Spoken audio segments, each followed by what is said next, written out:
Well, I've come up in here on the northern end of the trap line, checking around. I'm going to paddle around 4 or 5 miles today. There's a pretty castor mound to see. It's fresh. That's going to make it easy beaver catch.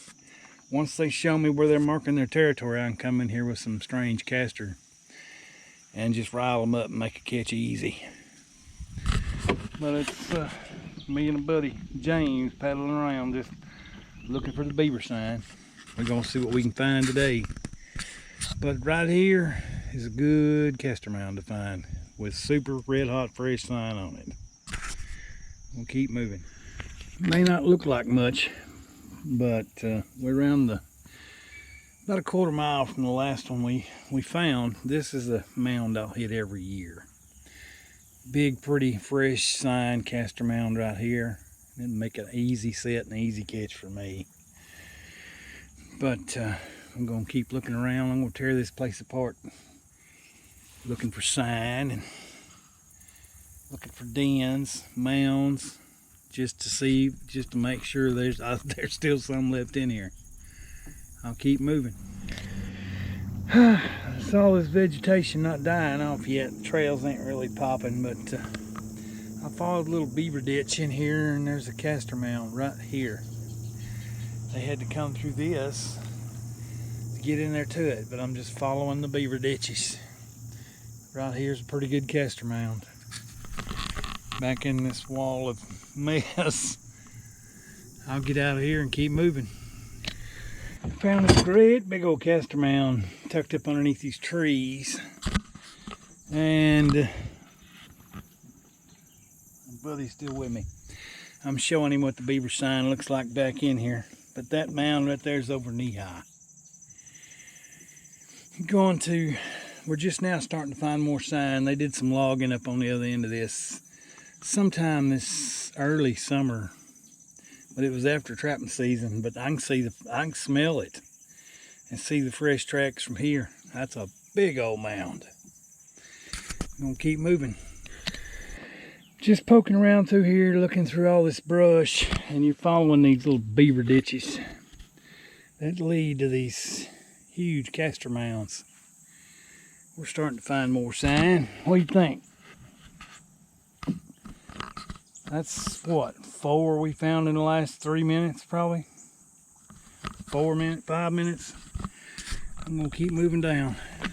That's what I'm talking about you being able to see the beaver ditches going up through the grass. There's a beaver ditch here, beaver ditch here. They converge, go up here, probably a castor mound. Back under the bushes, and it comes out, and there's a trail right there. But that's fresh. We'll keep moving down. Coming down through these reed beds, and they're solid. And you get up on these spots that are busted through, and you can just see the trail running right up through here, going up through them reeds.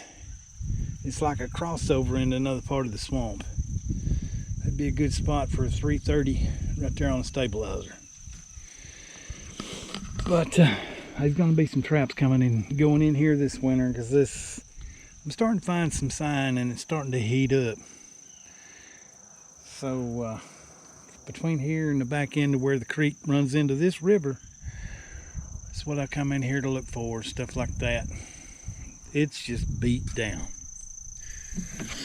Right off the front of the canoe there is a little castor mound. Not much, but the sign's kind of slowed down a little.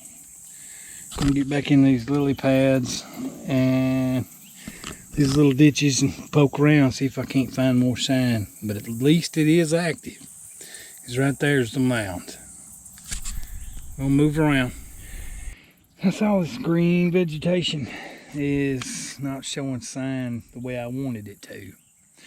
But there's a well-defined trail, goes right through there, comes into the river. And I've got another one.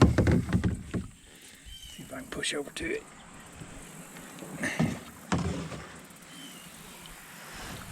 Well-defined. Runs right up through there. Just good places to bed traps. These are 12, 14 inches wide, probably beaver and otter. And you see it running right through there. As this vegetation dies, the trails are only going to pop even more. Right now, as they're coming through the vegetation, pushing it down, it just pops back up the next day. So what sign I'm finding, or we're finding, is pretty fresh. I'll keep moving.